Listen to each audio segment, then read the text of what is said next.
Shalom, louvado seja Deus. Estamos aqui, graças ao Senhor, porque estamos no esconderijo do Altíssimo e na sombra do Onipotente Deus nós descansamos. Dizemos que Ele é o nosso refúgio, nossa fortaleza, nosso Deus em quem confiamos. Ele nos livra do laço do passarinheiro e da peste perniciosa. Ele nos cobre com as suas penas e debaixo das suas asas nós estamos seguros.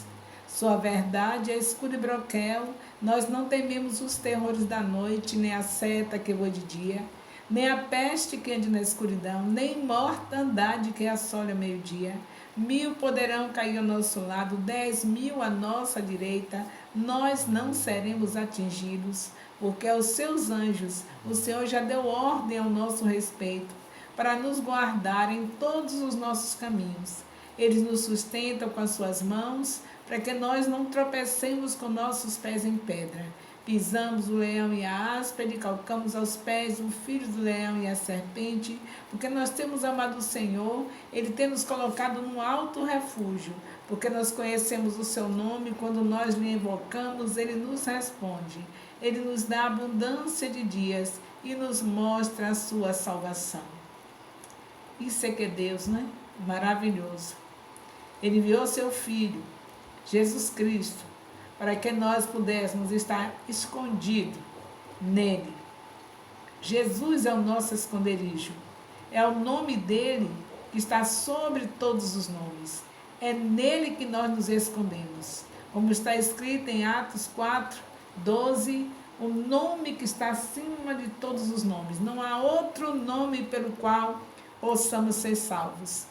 Então, vamos ao Senhor pelo privilégio que estamos aqui para conhecê-lo mais. Como está escrito em Oséias 3:6, conheçamos e prossigamos em conhecer o Senhor. E aqui nós estamos para conhecer mais o Senhor. Começamos 10 minutos antes, porque hoje o assunto é mais prolongado. E aí eu quero que vocês tenham paciência, porque os capítulos 21, 22 e 23 de Êxodo é falando das leis. E a gente não pode passar por cima pelo fato de que tudo que está na Bíblia é para o nosso bem, é aproveitável. Se nós olharmos pelos nossos olhos humanos, nós vamos achar muito enfadonho. Porém, olhando pelos olhos espirituais, nós vamos tirar sempre lições, porque Deus não escreveu o seu livro em vão. Então, vocês que estão me acompanhando, sabe que é um capítulo por dia, 3 capítulos por dia. Às 6 horas da manhã, no Instagram, nós tivemos com o capítulo 22 de Êxodo. Agora, o meio-dia aqui no Facebook, capítulo 23. E às 18 horas, novamente no Instagram, o capítulo 25. O capítulo 24, às 18 horas. Então, vamos realmente conhecer o Senhor. 3 capítulos por dia, sem contar o tempo que você passa lendo outros capítulos, não é? Porque você está em casa, tem mais tempo. Mas aqui nós temos 3 capítulos por dia. E não se esqueça que nós também temos a gravação dessas lives, estão no YouTube. E você dá uma olhadinha lá, porque o que você não entendeu, você pode revisar e tirar as dúvidas pessoalmente comigo. Basta você marcar pelo telefone 34216143, marca com a nossa secretária e você coloca a sua máscara, eu coloco a minha, e nós vamos estar lá falando desses assuntos, porque nós precisamos realmente conhecer mais ao Senhor. Com esse conhecimento, nós vamos longe, não é isso? Acontece o seguinte, por exemplo, eu falei para minhas discípulas que cada vez que eu for encontrando alguma coisa que eu tenha ensinado errado da Bíblia, que eu me lembre, eu vou dizer para elas que eu fiz errado, para poder elas não estarem com aquele assunto que não é correto. Você sabe que a Bíblia só é importante se você falar o que realmente Deus está falando. E para isso tem que ter a teologia, tem que ter o conhecimento maior, porque nós sabemos que o Espírito Santo é o nosso professor. E tem pessoas que conseguem captar mais rápido tudo aquilo que ele está ensinando. E por isso temos que ver os professores de teologia, mas temos também que saber quem são eles. Quando você encontrar um professor de teologia, você procure saber dos seus apóstolos, se você é do meu ministério, para ver se realmente esse professor está tendo uma comida saudável ou se tem veneno na panela. Porque também nós sabemos que há muitas heresias que estão sendo ensinadas. Então temos que ter cuidado. Então quer dizer para você que há um tempo atrás, mais de ano, eu passei a fazer algo que não era legal, simplesmente porque eu não conhecia Deus no nível que eu estou conhecendo agora. A gente tem que conhecer a palavra, porque quando conhece a palavra, está conhecendo a Deus. Então, durante mais de um ano, eu fiquei exigindo das minhas discípulas que estivessem ouvindo meus vídeos diariamente. Eu ficava exigindo isso, perguntava o que foi que você entendeu, eu quero saber o que você entendeu, diga os versículos que estavam no vídeo, na ministração. E isso era diariamente. Minha preocupação para saber se o que eu estava ensinando, elas estavam aprendendo. Passei mais de ano nisso e criei bastante inimigos, porque as pessoas não gostam desse negócio de serem cobradas.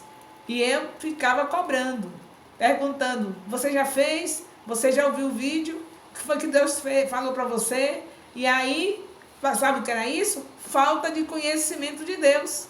Por isso que eu estou querendo que vocês estejam acompanhando os estudos, tanto no YouTube, como também aqui pelas lives, pelo fato de eu mesma estar tendo experiências que foram terríveis para mim, por conta de falta de conhecimento de Deus. Sabe que conhecimento estava faltando? Em relação ao que o Senhor fala com os profetas, desde da primeira aliança. Por isso que é importante você estudar o Antigo e o Novo Testamento. Então, lá no Antigo Testamento está escrito, muitos profetas tiveram que dizer, falar para o povo o que Deus mandava falar, e o próprio Deus avisava, eles não vão lhe ouvir, mas fale e não te cales. E eu não tinha esse conhecimento. É necessário a gente ter conhecimento de Deus. Cada vez que a gente estuda mais a palavra, nós estamos conhecendo mais a Deus. E a proposta é essa. Conheçamos e prossigamos em conhecer o Senhor. Oséias 3:6. E eu estava desse jeito. Hoje eu tenho bem razão para estar querendo que vocês conheçam a Deus através da leitura diária da palavra. Porque foi muito prejuízo. Muitas discípulas ficaram revoltadas porque não queriam ser cobradas. E eu estava sem conhecimento de Deus, porque se eu conhecesse a Deus como eu deveria conhecer, o que acontece? Eu tenho certeza que eu sou chamada pelo Senhor, desde os 17 anos que o Senhor me chamou para estar ministrando a sua palavra. Então, eu não devia ter insegurança.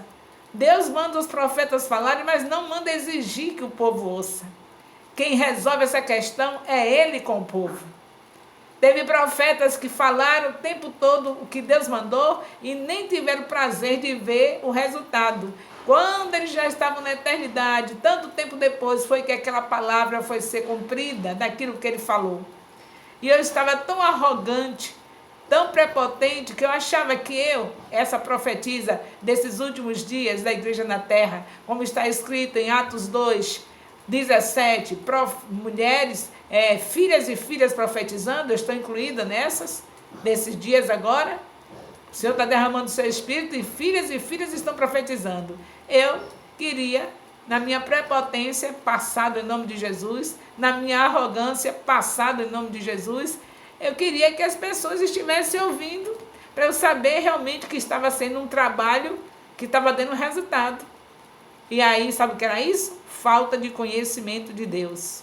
Deus tem profetas, tem sim, mas quem resolve a questão com o povo é Ele. O profeta fala e não tem que exigir nada, só tem a obrigação de falar. E acabou a conversa. Então hoje, com esses estudos que eu estou fazendo, com essas leituras constantes da Bíblia, tanto com vocês como também a parte nos meus momentos a sós com Deus, eu já aprendi que eu posso fazer vídeos à vontade. Eu estou com mais de 100 vídeos sem serem vistos, que a maioria não estão nem aí, nem estão ouvindo. Mas a minha obrigação é continuar até o dia que o Senhor tirar o meu fôlego. Porque eu sou uma profetisa do Senhor. Eu sou uma mulher que ama a palavra de Deus e quem prega a palavra está profetizando. Então, eu tenho que ter segurança. Deus me chamou para isso. Então, eu não posso de maneira nenhuma ficar sem ter conhecimento de Deus. Olha o prejuízo. Então, vocês já aprenderam? Que não pode você estar falando para seus discípulos e exigindo nada? Deixa eles com Deus. Deus resolve. Os filhos são deles. E a cada qual no seu cada qual. Minha obrigação e a sua obrigação, que é uma profetisa de Deus, é falar. Agora, se as pessoas ouvirem, ótimo. Se não ouvirem, deixa elas com Deus. Então, graças a Deus, Deus já mudou meu coração com esse conhecimento que eu adquiri. Eu estou tranquila. Tem mais de 100 vídeos que não estão nem com 10 visualizações, no meio de um ministério de mais de 1000 pessoas. E não tem nem 10 visualizações. Mas eu já tenho consciência do que eu estou aprendendo, do conhecimento que eu estou tendo de Deus. Faço vídeo, vou fazer vídeos até onde Deus mandar. Muita palavra, muito conhecimento de Deus eu quero receber.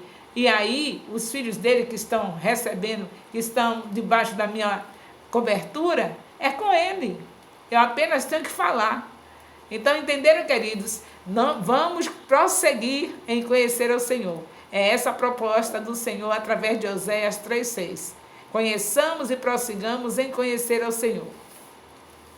E aqui nós temos Êxodo 23. Tenham paciência, porque vai ser mais assim devagar. É assunto que não é muito assim fácil de se ministrar, falar sobre leis, mas vamos ficar com a presença do Espírito Santo para nos ajudar. Então, neste capítulo 23 de Êxodo, é o restante do julgamento. É entregue também, nesse capítulo, é entregue também para o povo de Deus, outros aspectos de leis, da lei civil de Israel. Vocês sabem que o povo recebeu o Pentateuco, recebeu as revelações do Pentateuco, quer dizer, Moisés recebeu no Monte Sinai, recebeu os mandamentos, recebeu as revelações do Pentateuco, e depois disso Deus foi organizar também a nação dele, desde o capítulo 20, que nós estamos 21, que nós estamos vendo o Senhor entregando as leis civis. É necessário que uma nação, para ser bem resolvida, bem organizada, tenha leis. E Deus era o único rei daquele povo. Eles não tinham um rei em um trono, eles não tinham um presidente. Deus é que dava todas as diretrizes. Então Deus organizou tudo, colocou tudo que era necessário para eles viverem bem.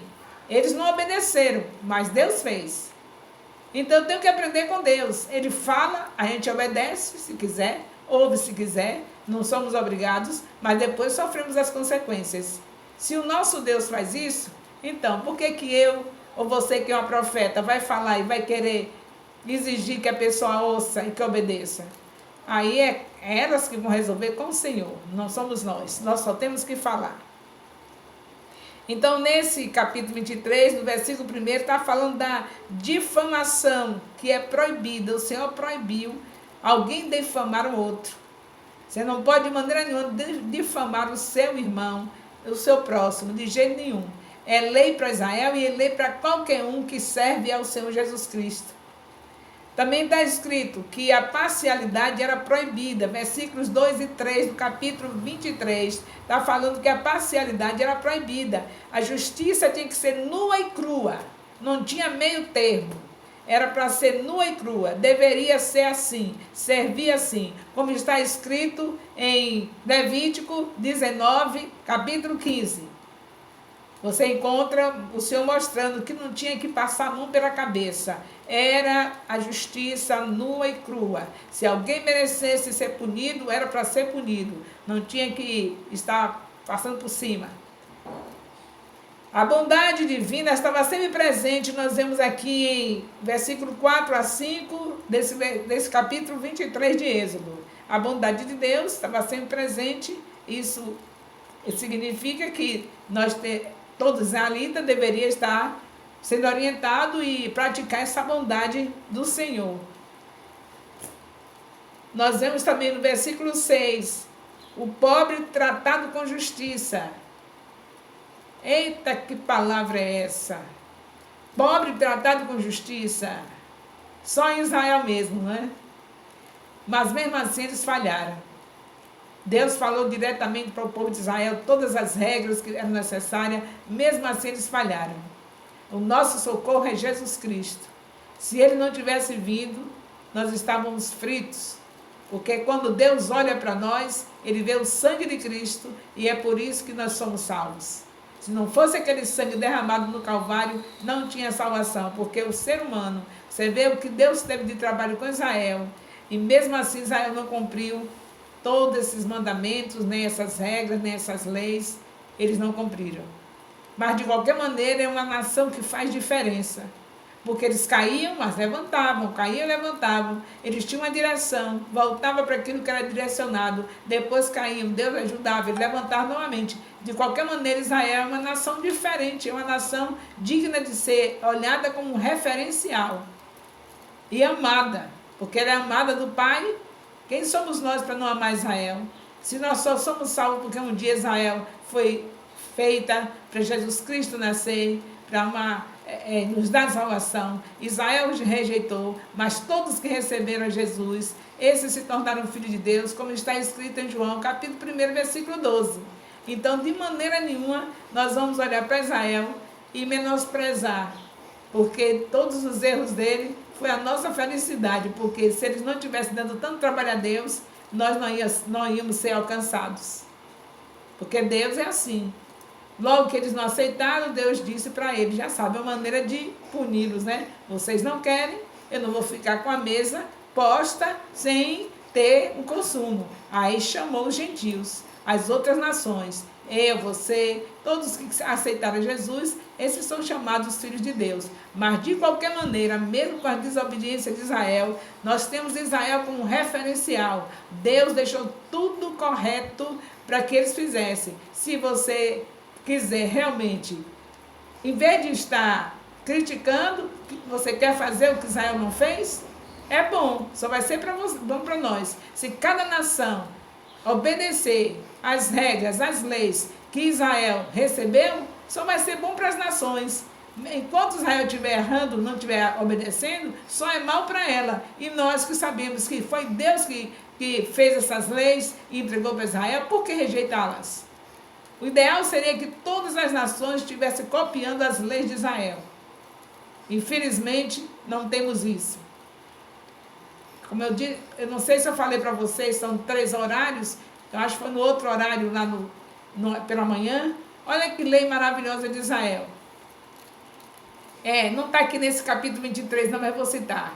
Em Israel, os pais, eles tinham que preparar os filhos na adolescência, eles já estavam como uma pessoa adulta, preparados para casar, prontinhos, porque os pais tinham a lei de que deveria inculcar a palavra, o Pentateuco, ou seja, a Torá, na cabeça dos seus filhos. Então, quando eles chegavam aos 12 anos, eles estavam preparados para formar uma família. E enquanto eles preparavam espiritualmente, eles preparavam também materialmente. Eles prosperavam e guardavam prosperidade para os seus filhos, cada um tinha a sua parte, para quando chegasse na adolescência, já estarem preparados para casar, tanto fisicamente, como materialmente, como espiritualmente. E se você for pesquisar, você vai ver que a Virgem Maria, que é um dos nossos exemplos, né? Ela casou na adolescência. Ela era adolescente, mas preparada pelos seus pais para o casamento. Sabe por quê? Porque o Deus de Israel não tem na vida dos adolescentes dele, adolescente abortando, não tem, porque elas casavam. Os pais preparavam para o casamento. Deus sabe que uma menina e um menino, ao chegar à puberdade, a necessidade dele, básica em termos materiais, é ter relação sexual. Então Deus ordenava o pai para ensinar a criança o caminho que devia andar. E quando chegava na idade da adolescência, eles já estavam preparados para o casamento. Formavam famílias, não se prostituíam, as suas famílias são lindas. Quando eu vou a Israel, eu fico fascinada de ver os jovenzinhos casados com suas esposas, com seus filhos, passeando pela praça, eles junto com as esposas e os filhos. Então Israel é um exemplo, queridos. Essas leis aqui que você está vendo, no capítulo 21, no capítulo 22, capítulo 23 de Êxodo, é digna de ser admirada e praticada. Mesmo que nós não somos israelitas, mas cada um que toma posse do que Israel pratica, só vai se dar bem. Israel é a cidade santa do Senhor, é a nação santa, queiramos ou não, é o queridinho do Senhor, é o primogênito do Senhor. E se é dele, tem que ser admirado por todos. Todas as nações têm que se render, têm que entender que precisa aprender com Israel. E aqui nós vemos, nesse mesmo capítulo 23, mostrando que é para cuidar do pobre. Capítulo 23, versículo 6. É uma coisa extraordinária isso. O que tem mais na terra, queridos? Pobres. E eu não sei porque você não tem discípulas. Porque você sabe muito bem que se você cuidar de um pobre, de uma família pobre, ela vai se render a Jesus. E se por acaso não se render, você fez a sua parte. É uma ordem do Senhor. Todo o tempo foi isso. Aqui nesse capítulo 23 de Êxodo, no versículo 6, o Senhor deu também entre as leis essa obrigação deles estarem tratando os pobres com justiça. E coisa rara encontrar pobre em Israel. Mas se chegasse alguém peregrino lá, alguém que viesse de um outro lugar e passasse por lá, porque eles mesmos é muito difícil encontrar um pobre no meio deles, mas eles ajudavam, eles estavam ali fazendo justiça com eles. Não passava fome, tinham que vestir, eles cuidavam dos pobres, era a lei. E quando acontecia Israel não fazer isso, o que Deus fazia? Punia. Você vê lá em Isaías, eu estou tão longe disso, mas quero te lembrar disso, vai chegar lá um dia, se Deus quiser.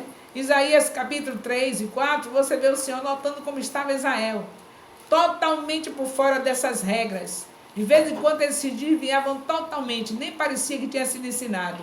Aí o Senhor destaca as mulheres entrando nos templos, com salto, como eu digo sempre, cascavelando com os pés, está escrito assim, literalmente. Cascavelando com os pés, cheia de poses, cheia de brincos, cheia de enfeites, cheia de coisa, não tinha pecado nenhum nisso, se elas estivessem cuidando dos pobres.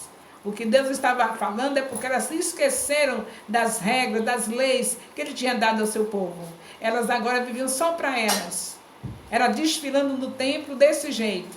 E o Senhor diz, no capítulo 3 e 2, você vê uma descrição total sobre isso, um tempo que Israel havia esquecido dos pobres. De vez em quando eles faziam isso, se perdiam nos ensinos. Aí Deus disse que essas mulheres que haviam abandonado os seus deveres para com os pobres, para com tudo aquilo que Deus tinha ensinado, que essas caixinhas de perfumes, esses ornamentos todos, tudo isso que elas estavam usando, ia terminar em nada. Elas iam terminar fedorentas. Está literalmente escrito lá. Fedorentas. Por quê? Porque tinham abandonado essas leis, esses ensinos do Senhor. Não tinha nada de errado elas andarem com o salto delas, saltitando lá, cascavelando com os pés, entrando no toque-toque. Não tinha nada de errado elas com brincos, se elas estivessem cumprindo o dever com os pobres. Deus tem um chamego com os pobres, por isso mesmo que Ele quer nos prosperar, para nós cuidarmos dos pobres. Nós somos filhos de Deus, privilegiados de um Deus que prospera o seu povo, mas a prosperidade é para cuidar de aumentar o reino, de ampliar o reino. E você não pode ampliar o reino quando a população maior de pobres, você vai deixar os pobres lá e vai encher de ricos, Eu quero ver você ampliar o reino com ricos. Se o próprio Jesus andou com os pobres, os ricos é que procuravam por ele. Os ricos vão nos procurar quando a gente estiver cuidando dos pobres. Aí Deus manda para eles virem, para ajudar. Porque o próprio Deus fala que o ímpio trabalha em nosso favor. Quando nós cumprimos o que Ele diz, aí é Ele que manda. para sustentar a obra. Mas precisamos fazer o que ele diz para nós. Como filhos de Deus, temos que cuidar dos pobres. Não importa se ele está pobre porque fez isso ou fez aquilo. Quem pune filho é pai, não é irmão? Nós somos irmãos. Então temos que cuidar deles. Agora, Deus é que vai punir, porque é certo que eles estão numa situação dessa, não é porque Deus queria. Não foi Deus que fez pobre. O pobre é que se fez pobre, por motivos dele que eles quiseram lá. Não quis estudar, foi desobediente aos pais, desonrar os pais. Aí vai passando essa maldição, um desonra o pai, outro faz isso, faz aquilo, e a pobreza vem, a miséria vem. Mas nós, como irmãos, vamos levantá-los. Ou vai pregar o evangelho e deixá-los com fome? Não é desse jeito. A gente vai com a palavra para que eles se arrependam dos seus pecados, vai também com alimento, com a vestes, e agora os ricos virão. Eu digo mesmo com o caso do dízimo. Se você der as janelas dos céus, se abrem, não é? Fazei prova de mim, não é isso? Também faça a prova do Senhor em relação ao pobre. Comece a trabalhar com os pobres.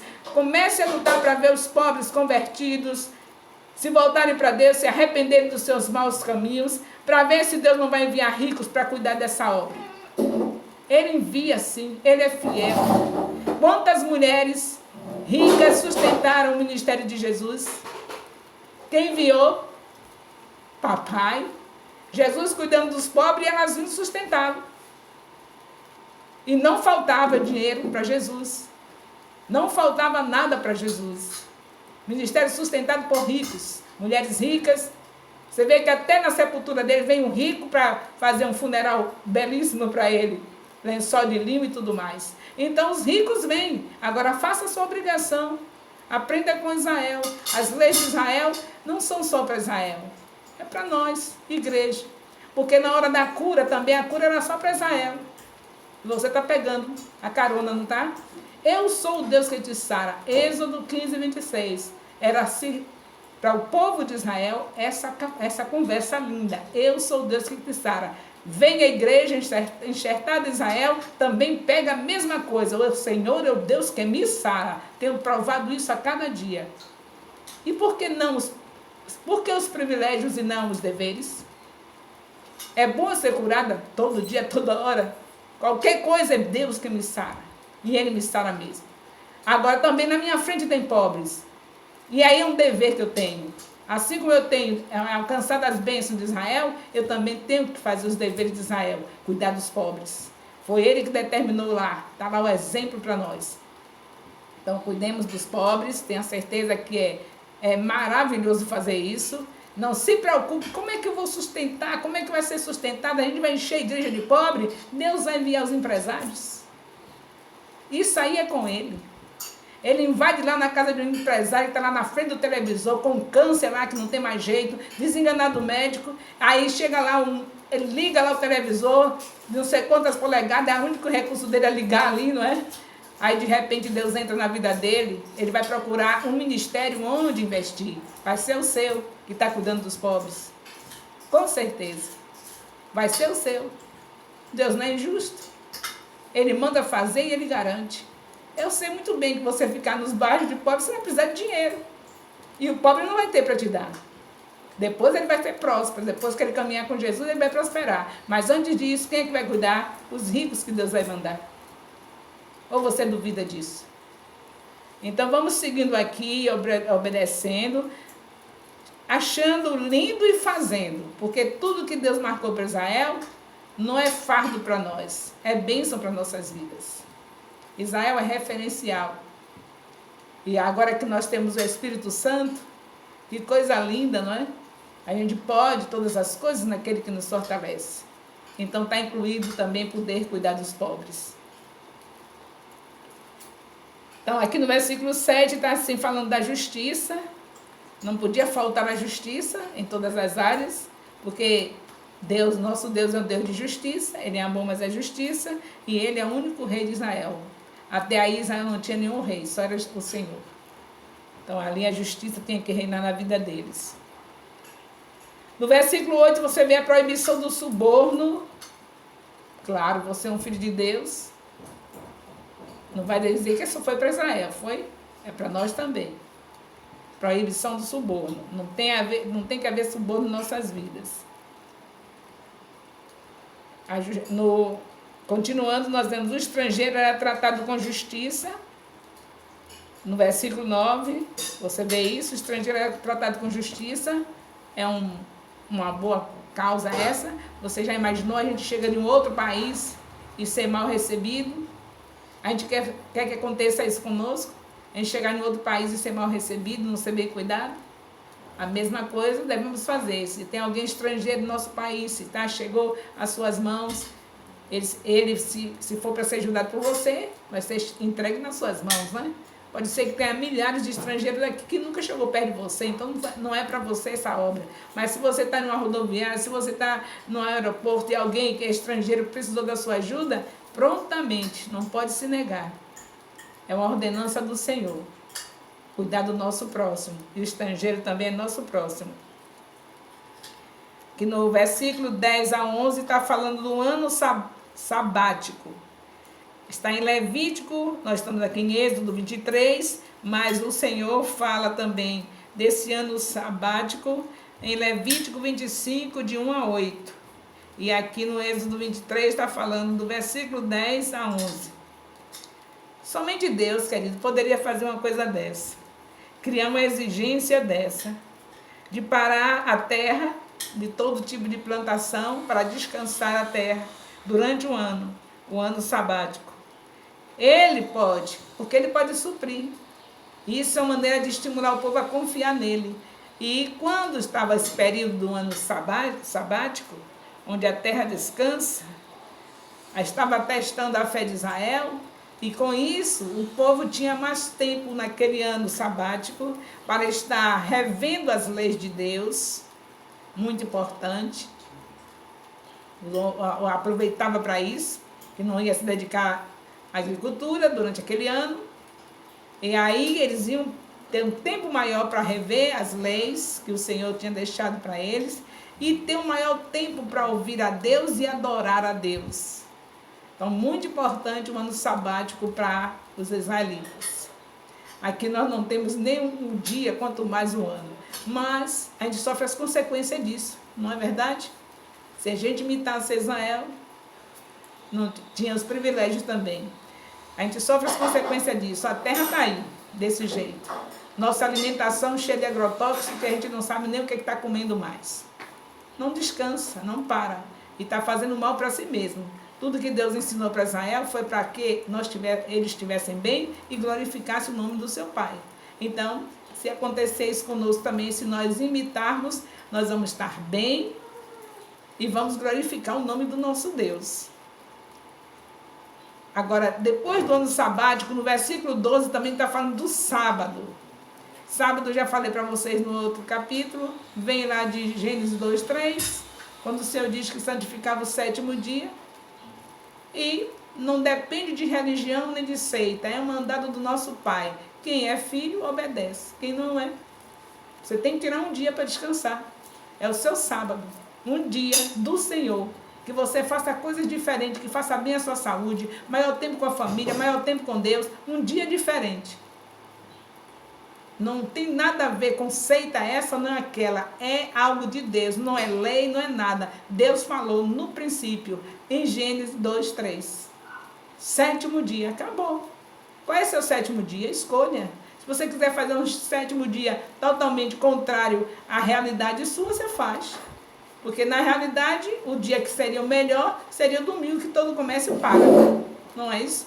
Seria o domingo, seria seu sétimo dia. Mas se o seu domingo você faz as mesmas coisas da semana, vai cozinhar, vai lavar roupa, vai passar roupa, vai fazer tudo o que você entende de fazer, tem que ser um dia diferente.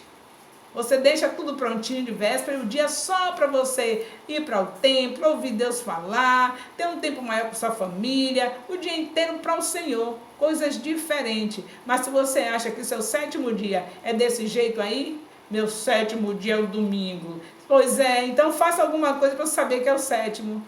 Eu tenho que ver uma diferença. Você tem um tempo maior para colocar a cabeça no colo do seu esposo, ter um tempo maior para estar com seus filhos, um tempo maior para estar adorando a Deus a sós, e outro tempo maior para estar no templo. Aí eu sei que é seu 7º dia. Não vamos brincar de Deus. Se você quer realmente ter sucesso, glorificar o nome do Senhor, observe as leis que foram dadas para Israel, não porque você seja legalista, mas porque você quer glorificar e exaltar o nome do seu Pai. Não é do jeito dos fariseus, que passava por cima de tudo para guardar o sábado. É o sábado do Senhor Jesus. Na verdade, Ele é o nosso sábado, é o nosso descanso. Logo que Ele é nosso descanso, tem que ter um dia de adoração especial para o Senhor. Escolha domingo. Fica dentro da realidade da sua terra, da sua pátria, que é o domingo que se para tudo, não é? Você não quer ficar assim fazendo as coisas tudo contrário. Quer dizer, você para na terça-feira, aquele reboliço, tanta coisa, o pessoal lutando para ir para cá, trabalhando, comércio aberto, aquela agonia toda, e você, se você escolher assim, vai enfrentar mais dificuldade, mas se você escolher, não tem problema. Você quer escolher um dia de terça, todo mundo se acabando, trabalhando para lá e para cá, subindo, descendo, cuidando da vida, e você lá no quarto, isolada, só orando. Não vai encontrar ninguém. O marido está trabalhando, os filhos estão no colégio, não vai encontrar ninguém para passar um tempo maior, não vai encontrar o marido para estar à vontade com o marido, não vai encontrar os filhos, está tudo no colégio, todo mundo na luta e você no seu sabate, no seu sábado. Não fica um negócio estranho? Não é melhor escolher um dia apropriado, que você possa estar com o tempo com seu marido? Domingo é isso. Domingo seu marido está livre, pelo menos se espera, né? Se não for um ganancioso que estiver trabalhando de domingo a domingo, então está livre, tem os meninos livres de colégio, aí você vai ter um tempo maior com Deus, vai para o templo com seus filhos, vai para o templo com seu esposo, depois chega em casa, um tempo maior com eles, aquela mesa mais assim, com o senhor de véspera, é claro, não é? Aquela mesa mais tranquila, todo mundo junto, uma coisa linda. É preciso a gente saber que o Senhor determinou um dia, que é o 7º. Não interessa se é o seu domingo, se é o seu sábado, se é a sua terça, só quero que você seja uma pessoa coerente, saiba fazer as coisas, para não estar fazendo uma coisa toda contrária. Você escolher um dia de terça, um dia de quarta, eu acho meio estranho. Mas você quer fazer seu Shabat sozinha, sem ninguém? Porque não é isso que Deus falou. É um dia especial para você estar junto com sua família, no templo, adorando, ter um tempo maior para se abraçar, para se beijar. É isso aí. Mas se quiser fazer essas loucuras aí, não, meu Shabat é um dia de terça-feira. Então faça. Ou então uma coisa estranha, meu Shabat é no domingo, meu sábado é domingo, e passa o domingo fazendo tudo que fazia durante a semana. Então, se conecte aí, hein? Vê se conhece mais a Deus, entenda o que Ele está falando de sábado. Não é do seu jeito não, é do jeito dele. Não é legalismo não, é papai falando lá em Gênesis 2:3. Não existia lei nenhuma, ele já tinha dito, santifico o 7º dia. Se meu pai santificou o 7º dia, então é para ele. Então vamos lá, vamos fazer isso. Também nós vemos nesse capítulo 23 de Gênesis, de Êxodo, hein? Eu trabalhei tanto com Gênesis que fico falando de Gênesis. Nós estamos no capítulo 23 de Êxodo. Aqui nós vemos também falando dos pães asmos, que eram os pães... no capítulo 23 de Êxodo, aqui nos versículos 14 a 17, fala das festas anuais. Deus é um Deus festeiro, hein? Não sei como tem gente que diz que filho de Deus é triste, não tem nada para se divertir. Deus tem muita festa, tem festas anuais 4, pães ázimos, Páscoa, a colheita, Pentecostes. A colheita é a mesma tabernáculo, não é? E aqui essas festas estão escritas lá em Levítico 23, Levítico 39 e 44. Levítico 23, 39 a 44. Essas festas eram para causar assim, aquela união entre as tribos, para elas estarem se encontrando, se alegrando juntas, criar aquela unidade. Deus faz tudo lindo, tem propósito. Não era uma festa qualquer, uma coisa qualquer, uma invenção qualquer. Não era uma festa para se embriagar e ficar se acabando lá, se prostituindo, fazendo besteira, não. Era festa para eles se encontrarem, as tribos. Lembra que são 12 tribos? Então era promovida essas festas para as tribos se encontrarem, se alegrarem, se amarem, se relacionarem. Era para isso. Não era para ficarem bêbadas, quedas pelo chão, não era nada disso. Eram festas santas. Festa que Deus se fazia presente e que essas festas glorificavam o nome do Senhor.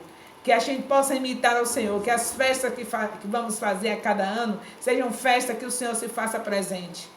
E que nós estejamos nessas festas tendo um relacionamento saudável com nossos irmãos. No versículo, aí nós estamos no versículo 14 a 17, falando das festas. E aqui nós temos também as leis referentes à santificação, no versículo 18. Fala das leis referentes à santificação. Não tinha fermento não devia ser usado nos alimentos, a gordura era para ser queimada, e tudo isso já simbolizava Cristo. Todas essas coisas que Deus apresenta no seu livro Pentateuco, é já simbolizando Cristo. Começa lá em Gênesis 3,15, dizendo que ele viria, que esmagaria a cabeça da serpente, e Deus trabalha em todos os 5 livros do Pentateuco, apontando para Cristo. Tudo Cristo, tudo Cristo. Basta você ler com atenção, ler a palavra com amor e conhecer mais a Deus, vai entender que ele fala do seu Filho, de Gênesis a Apocalipse. Então, Jesus é o Senhor, Jesus é Deus, Jesus é o Deus encarnado que passou aqui 33 anos na terra e que hoje está à destra do Pai, intercedendo por nós e que nos deu a salvação, enviou o seu Espírito para habitar em nós. Esse é Jesus. E tudo aqui aponta a Jesus. Portanto, você não pode escolher ler somente os livros da Bíblia. Você precisa ler tudo, porque toda a Bíblia está apontando Jesus. Na promessa da chegada e depois que ele chegou, a promessa da sua vinda. Então, a Bíblia toda é Jesus. Não tem como a gente querer dizer, vou escolher esse livro, vou ler esse aqui eu não gosto muito, é muito cheio de número, muito cheio de coisa. Imagino vocês quando nós chegarmos no livro de Levítico. Eita, Deus forte! Está achando difícil aqui, Êxodo 23? Levítico é que vai ser coisa. Mas tenho certeza que a essa altura o Espírito Santo já nos fez conhecer tanto a Deus que a gente não vai ter dificuldade de ler Levítico. Já está conhecendo mais o Senhor? Já entendeu que o propósito de nós estarmos lendo a Bíblia começou em Gênesis e já estamos em Êxodo? É para nós conhecermos mais a Deus? Então prepara-te que vai conhecer muito mais, hein? Quando chegar em Levítico é que vai ser coisa. A gente vai ficar se transbordando da presença. Estava se achando frio, foi? Estava frio, pois agora vai esquentar. A palavra é como fogo. A palavra é como martelo que esmiuça a pedra. Nós estamos encerrando o que faltou desse capítulo. Você sabe muito bem que eu estou com os vídeos lá no YouTube. Canal é Raiz Santana Nascimento. Os vídeos para você repassar, e o que tiver de completar, que eu não falei aqui no capítulo, só é ligar para 34216143 e nós conversamos deste assunto na palavra de Deus, que é tudo que Ele quer que a gente esteja o tempo todo falando da sua palavra. Então só me resta dizer para você, olha, Deus te ama, hein? E Ele está gostando de você ficar querendo conhecer o mais. Cada vez que você está aprendendo mais da palavra, está conhecendo mais a Deus. Então só me resta dizer, amo vocês, beijo no coração.